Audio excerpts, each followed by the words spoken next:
Coba Anda bayangkan sebuah mesin jam raksasa. Biasanya ya, ketika kita ngomongin sistem global, entah itu perdagangan laut atau pasar finansial, kita tuh punya ekspektasi kalau semuanya presisi. Betul, semuanya serba terukur. Iya kan? Anda putar satu roda gigi di sini, terus jarum jam di sisi lain bergerak sempurna, semuanya jalan sesuai rumus. Dan sejujurnya, itu menenangkan banget buat kita. Sangat menenangkan. Karena memang kita membangun peradaban modern ini di atas asumsi dasar bahwa mesin raksasa ini nggak akan pernah berhenti berdetak. Nah, tapi coba Anda lihat titik-titik krisis geopolitik hari ini. Tiba-tiba mesin yang kita banggakan ini kelihatan sangat rapuh. Roda giginya mulai macet. Tepat, roda giginya macet dan kita dihadapkan pada situasi yang penuh variabel liar. Nggak ada di buku panduan manapun. Dan yang menarik adalah saat roda gigi itu macet, kerusakannya nggak terjadi secara linier. Dampaknya itu asimetris, seringkali menghantam tempat-tempat yang paling tidak kita duga sebelumnya. Wah, nah itulah yang bakal jadi inti dari eksplorasi mendalam kita kali ini. Halo, selamat datang semuanya. Senang sekali Anda bisa bergabung bersama kami. Halo! Hari ini kita mau membedah sebuah perbincangan yang lumayan panas. Ini dari transkrip video berjudul 141 Life with Scott Ritter. Materi yang cukup padat ya. Sangat padat. Dan sebagai peringatan penting untuk Anda, narasi di materi ini sangat tajam dan subjektif. Argumennya terang-terangan mengkritik keras kebijakan internal dan eksternal Amerika Serikat, baik dari sayap kiri maupun kanan. Ya, dan sangat condong ke narasi Blok Timur. Benar banget. Jadi misi kita hari ini tuh bukan untuk membenarkan, memihak, atau menjustifikasi klaim-klaim mereka. Sama sekali bukan. Kita di sini murni sebagai analis. Betul. Misi kita semata-mata cuma melaporkan, membedah argumen dari narasumber aslinya, dan memahami gambaran besarnya. Oke, mari kita bedah ini. Misi kita adalah memahami efek domino. Bagaimana konflik di Timur Tengah diklaim bisa melumpuhkan rantai pasokan, membongkar mitos militer, sampai menciptakan tatanan dunia baru. Ini pola pergeseran kekuatan yang sangat menarik untuk dianalisis secara kritis, terlepas dari retorika politiknya yang panas. Setuju. Nah, mari kita mulai dari poin yang paling mendesak dari sumber ini. Ada klaim bahwa AS belum mencapai satu pun tujuan militernya melawan Iran, dan bakal ada krisis energi global skala besar antara bulan Juni sampai September. Ini bukan sekedar prediksi asal sebut ya, ada landasan teknisnya. Iya, dan detailnya mengejutkan banget. Narasumber menjelaskan kalau kilang minyak dan pipa itu nggak bisa cuma dimatikan dan dinyalakan lagi kayak saklar lampu di rumah Anda. Mereka butuh pergerakan konstan, suhu dan tekanan tertentu. Nah itu, analogi gampangnya tuh kayak membekukan pipa air di rumah Anda pas musim dingin. Kalau air berhenti nalir, airnya membeku, terus pipanya pecah. Anda nggak bisa sekedar memutar keran dan berharap air menyala lagi secara normal. Nggak bisa? Terus, ada variabel lain, yaitu kapal kontainer raksasa atau VLCC. Kapal ini dari Selat Hormuz ke Louisiana, dibilang bergeraknya lambat banget. Kayak kecepatan orang naik sepeda. Bayangkan saja, suplai energi dunia bergantung pada pergerakan yang sangat lamban itu. Nah, pertanyaan saya ke Anda. Bagaimana konflik di satu titik sempit ini bisa melumpuhkan hal-hal yang gak disangka-sangka sama pendengar, kayak harga makanan atau teknologi gitu? Nah, bagian ini yang paling menarik dari temuan sumber tersebut. Kalau dengar kata minyak, kita seringkali cuma mikirin bensin mobil. Padahal produk turunan minyak bumi itu ada di mana-mana. Di setiap aspek kehidupan ya. Betul. Kalau minyak berhenti, produksi urea dan amonia untuk pupuk pertanian juga otomatis terhenti. Wah, ancaman ketahanan pangan dong berarti? Tepat sekali.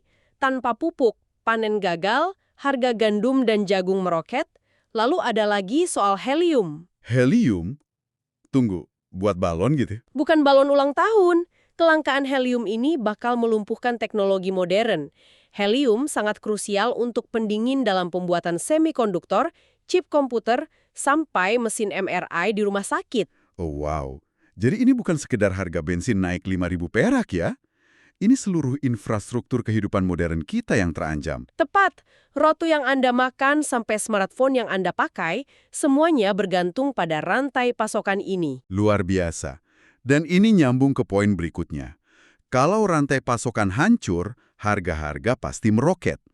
Dan sejarah membuktikan, masalah ekonomi yang parah selalu bermuara pada kekacauan politik. Selalu. Dan narasumber di video ini menguliti realitas politik internal AS tanpa ampun. Benar-benar tanpa ampun. Dua kubu diserang.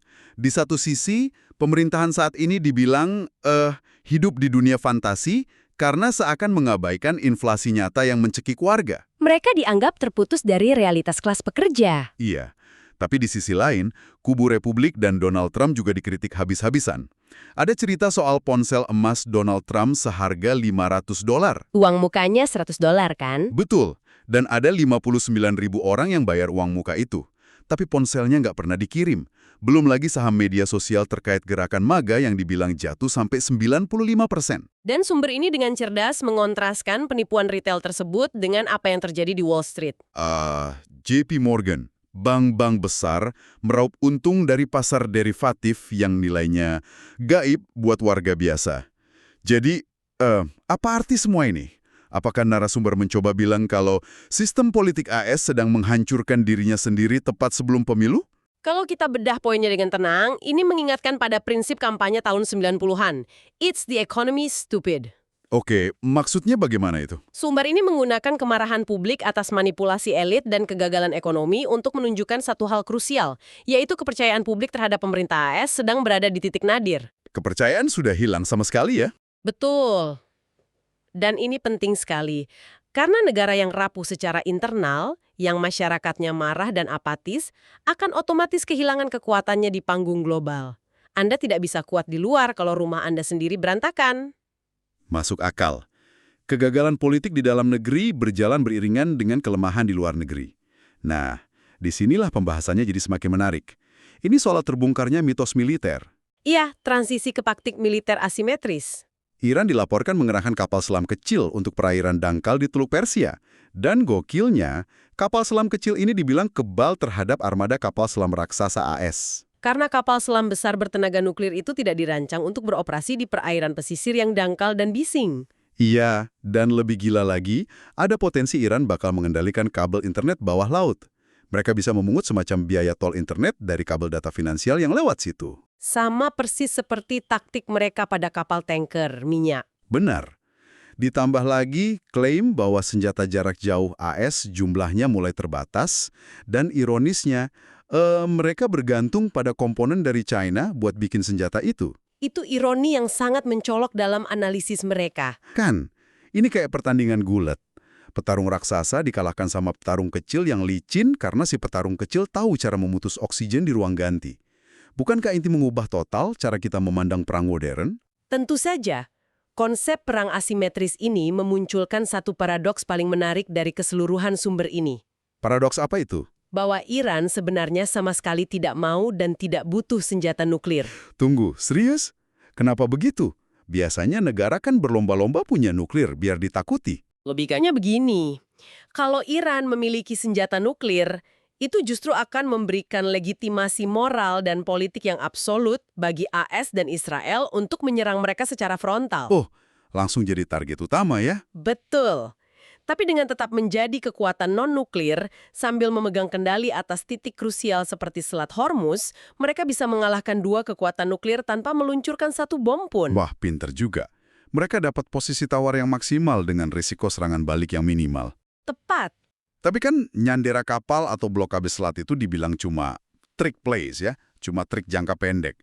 Lalu apa dong strategi jangka panjangnya? Disinilah narasi bergeser ke pergerakan tektonik geopolitik yang sebenarnya. Integrasi ekonomi. Ya, soal sanksi barat. Diklaim bahwa sanksi itu bukannya menghancurkan Iran, tapi malah memaksa Iran berintegrasi penuh sama Blok Timur, BRICS, SCO, dan Eurasian Economic Union. Pintu untuk kembali ke barat sudah ditutup rapat. Mati permanen, kata mereka.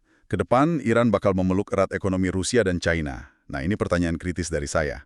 Apakah narasumber ini mengklaim kalau kebijakan barat justru nggak sengaja menciptakan aliansi super antara musuh-musuhnya? Kalau kita sambungkan ke gambaran besarnya, yap, persis seperti itu. Pengakuan atas kedaulatan Iran oleh Rusia dan China ini adalah sebuah game changer. Pengubah permainan ya? Sangat mengubah permainan. Mereka membangun jaringan logistik baru.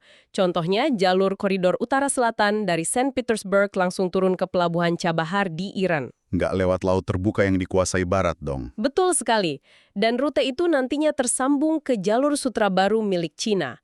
Infrastruktur darat dan laut pedalaman ini bikin Iran tak tersentuh oleh ancaman armada militer Barat. Karena kalau nyerang Iran berarti... Berarti otomatis mendeklarasikan perang terhadap kepentingan ekonomi vital Rusia dan China. Wow, sabuk pelindung yang luar biasa tebal. Dan ngomongin soal Rusia dan China, ini membawa kita pada klaim yang paling keras dari video ini. Analisis soal apa yang terjadi di Ukraina saat ini. Lensa sejarah yang digunakan narasumber untuk membenarkan situasi saat ini. Ya, diklaim kalau konflik Ukraina itu bukan sekedar perang singkat, melainkan perang atrisi, perang menguras sumber daya jangka panjang melawan seluruh blok Barat. Menguras darah dan harta sekutu Barat. Benar, dan sumber ini bikin klaim yang ekstrim banget. Mereka menyamakan Eropa, khususnya Jerman saat ini, dengan ancaman Nazi di masa lalu. Retorika yang sangat provokatif. Sangat provokatif. Sebagai puncaknya, mereka menyoroti kehadiran militer China di acara Victory Day Rusia. Mereka secara eksplisit menggabungkan 27 juta korban tewas Rusia dengan 40 juta korban tewas China akibat fasis di Perang Dunia Kedua. Untuk menciptakan narasi penderitaan bersama. Nah, saya harus memberikan dorongan balik di sini. Ini kan lompatan logika yang ekstrim.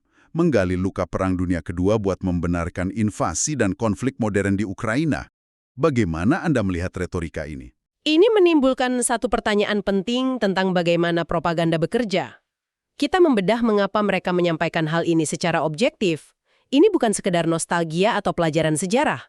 Lalu apa tujuannya? Ini adalah upaya taktis untuk membangun narasi moral yang absolut dengan menghubungkan penderitaan masa lalu. Blok Timur sedang mendeklarasikan hak historis mereka sebagai, tanda kutip, pemenang sejati Perang Dunia Kedua. Oh, jadi mereka merasa berhak mengatur ulang tatanan dunia.